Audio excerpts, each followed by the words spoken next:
بسم اللہ الرحمن الرحیم۔ اعتکاف کے مسائل کی بات چل رہی تھی، تو اعتکاف کی ایک فضیلت حدیث مبارکہ میں یہ آئی ہے کہ جو شخص ایک دن کا اعتکاف کرتا ہے تو اللہ تبارک و تعالیٰ اس کے اور جہنم کے درمیان 3 خندقیں حائل فرما دیتے ہیں، اور ان میں سے ایک خندق اس کی لمبائی چوڑائی وہ سارا مشرق اور مغرب ملا کر بنتی ہے، یعنی ایک خندق اتنی ہے جتنا مشرق اور مغرب کے درمیان فاصلہ ہے۔ تو اس طرح یہ تو ایک دن کے اعتکاف کا ہے، تو جو 10 دن کا اعتکاف سنت کرتا ہے تو اس کے لیے انشاءاللہ 30 خندقیں اللہ تبارک و تعالیٰ اس کے اور جہنم کے درمیان میں حائل فرما دیں۔ اعتکاف کرنے والے کا سب سے بڑا ایک فائدہ یہ ہوتا ہے کہ چونکہ وہ مسجد میں بیٹھ رہتا ہے اور ہر وقت ایک نماز پڑھنے کے بعد اس کو اگلی نماز کا انتظار ہوتا ہے، تو گویا کہ اس کے تمام اوقات نماز میں گزرتے ہیں، کیونکہ نماز کے انتظار میں جو وقت گزرتا ہے وہ ایسا ہی ہے جیسے کہ وہ انسان نماز پڑھ رہا ہو، تو تمام اوقات اعتکاف والے کے وہ نماز میں گزرتے ہیں۔ اس طرح ایک حدیث مبارکہ میں ہے کہ جو شخص اعتکاف کرتا ہے اللہ تبارک و تعالیٰ اس کو 2 حج اور 2 عمروں کا ثواب عطا فرمانے کا مطلب یہ نہیں ہے کہ اس پر اگر حج فرض ہے تو وہ اس سے معاف ہو جائے گا، فرض حج تو کرنا پڑے گا لیکن بہرحال اس کو فضیلت اس کی حاصل ہو جائے گی۔ اعتکاف کرنے والے کی ایک سب سے بڑی فضیلت یہ ہے کہ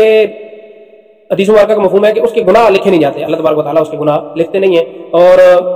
نیکیاں جو اعتکاف کی وجہ سے اس سے رہ گئی، مثلا کسی کی جنازے میں شرکت کرنا ہے، عیادت کرنا ہے، یا اور جو نیکیاں باہر رہ کر انسان کر سکتا ہے اور اعتکاف کی وجہ سے نہیں کرتا، ان نیکیوں کا ثواب بغیر کیے ہی اس کے نامہ اعمال میں لکھا جاتا ہے۔ اور حضور نبی کریم صلی اللہ علیہ وسلم جس جگہ پر اعتکاف کرتے تھے مسجد نبوی میں، وہاں پر سریر بستر کو کہتے ہیں، آج کل کی زبان میں چارپائی کو کہہ لیں، تو وہاں پر جہاں پر سریر بچھاتے تھے وہاں پر پھر اب استوانت و سریر ہے، یعنی ستون بنا دیا گیا ہے کہ جہاں تاکہ یہ نشانی رہے کہ یہاں پر حضور نبی کریم صلی اللہ علیہ وسلم اعتکاف فرماتے تھے، تو آپ صلی اللہ علیہ وسلم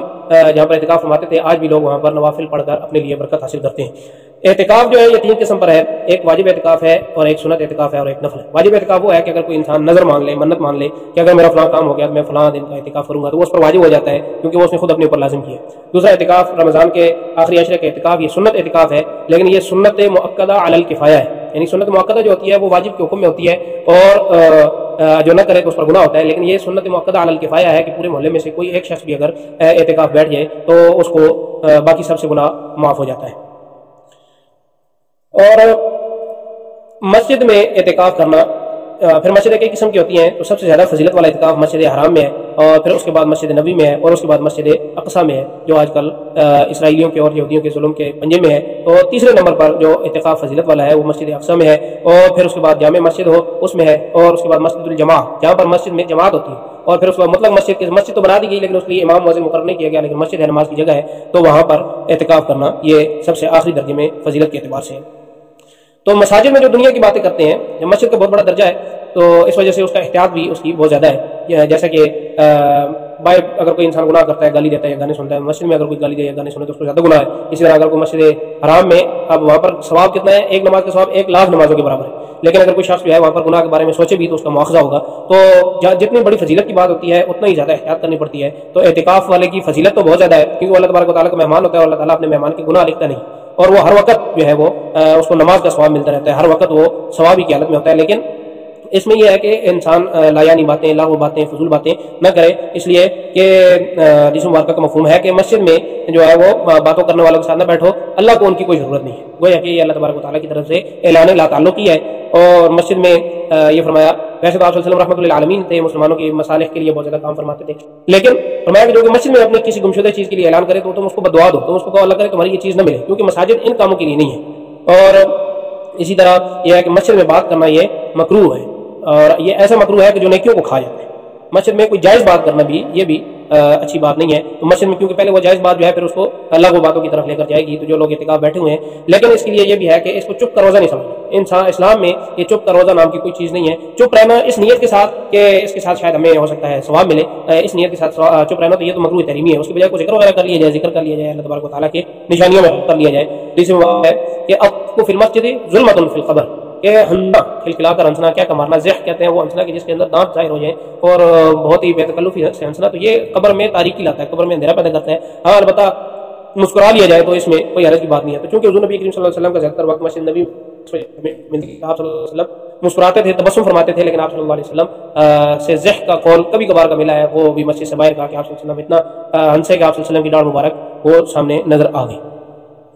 مسجد میں جو باتیں کر رہے تھے، روایت میں آتا ہے کہ مسجد جا رہی تھی ان کے بارے میں شکایت کرنے کے لیے، لیکن راستے میں اس کو فرشتے مل گئے کہ جو ان لوگوں کو عذاب دینے کے لیے بھیجے گئے تھے کہ جو مسجد میں لایانی باتیں کر رہے تھے۔ تو مسجد جو ہے جب کوئی انسان اس کے اندر مستقل طور پر رہتا ہے تو